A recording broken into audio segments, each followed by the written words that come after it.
กรมส่งเสริมกสิกรรมและสหกรณ์กระทรวงเกษตรกรรมและสิ่งแวดล้อมได้จัดงานเฉลิมฉลองวันสร้างตั้งสหกรณ์ครบรอบ 48 ปี ซึ่งภายในงานครั้งนี้เมนได้มีหลายกิจกรรมเป็นต้นก็เมนงานวางแสดงและจำหน่ายบรรดาผลิตภัณฑ์กสิกรรม ภายใต้คำขวัญเข้าเที่ยวชมซื้อสินค้าลาวเพื่อยกระดับสินค้าชุมชนสู่ตลาดทันสมัยของชาวกสิกรสหกรณ์และกลุ่มผู้ผลิตเพื่อสร้างโอกาสให้แก่ผู้ผลิตได้เข้าถึงแหล่งทุนและการตลาดในระหว่างวันที่ 4 หาวันที่ 5 มิถุนายน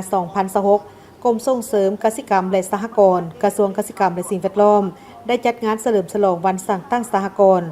ครบรอบ 48 ปี 11 พฤษภาคม 1978 ถึง 11 พฤษภาคม 2026โดยการเข้าร่วมพิธีเปิดงานของท่านลินคำดวงสวรรค์รัฐมนตรีกระทรวงเกษตรกรรมและสิ่งแวดล้อมมีบรรดาท่านรองรัฐมนตรีรองผู้ว่าการธนาคารแห่งสาธารณรัฐประชาธิปไตยประชาชนลาวบรรดาทูตทูตต่างหน้าองค์การจัดตั้งสากลพร้อมด้วยชาวกสิกรและสมาชิกสหกรณ์เข้าร่วม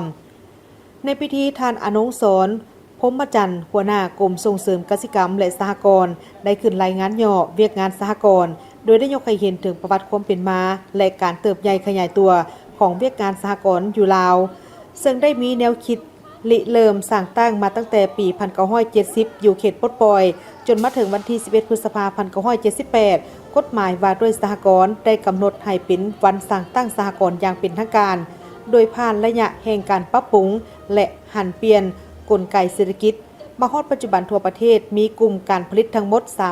3,705 กลุ่มและมีสหกรณ์ทั้งหมด 114 สหกรณ์ในนั้นแบ่งออกเป็น 6 ประเภทสหกรณ์คือ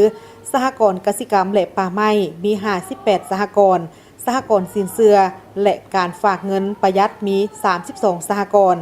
สหกรณ์การค้ามี 7 สหกรณ์สหกรณ์หัตถกรรมและปรุงแต่งมี 4 สหกรณ์สหกรณ์บริการมี 13 สหกรณ์และสหกรณ์อื่นๆเพื่อจัดตั้งผันขยายมติตกลงของกองประชุมใหญ่ครั้งที่ 12 ของพรรคและแผนพัฒนากสิกรรมและสิ่งแวดล้อม 5 ปีครั้งที่ 10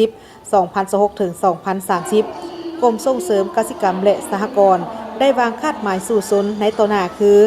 สู่ชนสร้างตั้งกลุ่มการผลิตใหม่ให้ได้ 1,500 ถึง 2,000 กลุ่มสุกยู่ปรับปรุงกลุ่มการผลิตที่มีอยู่แล้วให้มีความเข้มแข็งกลายเป็นสหกรณ์และสู่ชนสร้างตั้งสหกรณ์กสิกรรมให้ได้ตื่มอีก100 สหกรณ์เคียงคู่กันนั้นเมนจะต้องเอาใจใส่ในการสุกยู่ส่งเสริมเครือข่ายการผลิตและเพิ่มทวีการนำใช้วิทยาศาสตร์เทคโนโลยีทันสมัยเข้าในการปลูกการเลี้ยงให้เป็นอุตสาหกรรม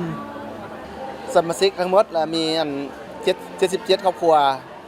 ในพื้นที่80 เฮกตาร์ผลผลิตพืชผักที่เอาผลิตได้มาขายได้นำมาขายอยู่ตลาดไอเต็กเฮานี่เนาะเป็นโซนทางล่างถือว่าจุดขายกับวันพุธกับวันเสาร์มาขายปกติ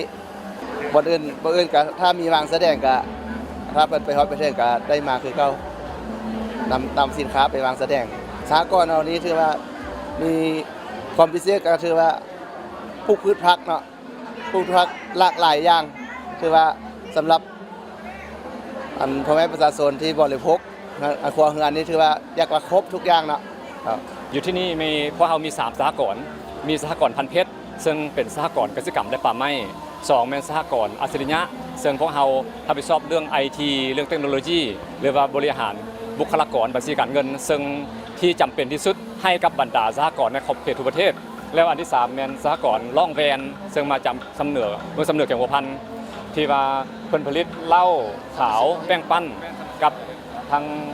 ข้าวไก่น้อยที่ว่าเขาเจ้าบ่ได้ใส่ปุ๋ยบ่ได้ใส่อย่างมาจากออร์แกนิกเนาะแล้วสำคัญที่สุดแม่นตอนนี้แม่นพวกเราจะเน้นการพัฒนาหรือว่าจะช่วยบรรดาสหกรณ์ที่จริงแม่นพวกเราตะกี้แม่นก่อนที่จะมีกฎหมายสหกรณ์ใหม่ออกมานั้นแม่นพวกเราได้ดำเนินธุรกิจในรูปแบบบริษัทจำกัดแต่ว่าข้าพเจ้าแมนได้เอาวิธีการบริหารแบบสหกรณ์มาแต่เวียดนามซึ่งว่าพวกเราได้ดำเนินวิธีการบริหารสหกรณ์มาได้14 ปีแล้วแต่หลังจากมีกฎหมายสหกรณ์ออกใหม่นี่พวกเราก็เลยได้หันมาเป็นสหกรณ์ 100% ตั้งแต่เดือน12 ปีกาย 2025 นี้มาเป็นสมาร์ทคอร์ปอเรทีฟหรือว่าสหกรณ์อริยะครบวงจรเนาะแบบครบวงจรเลยโอกาส เฉลิมฉลองครั้งนี้ยังได้มีการจัดกิจกรรมวางแสดงและจำหน่ายผลิตภัณฑ์กสิกรรมภายใต้คำขวัญเข้าเที่ยวชมซื้อสินค้าลาวเพื่อยกระดับสินค้าชุมชนสู่ตลาดทันสมัยของชาวกสิกร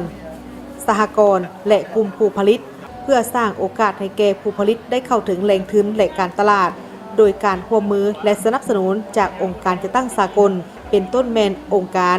DGRV และโครงการ RURAS ดื่มอีก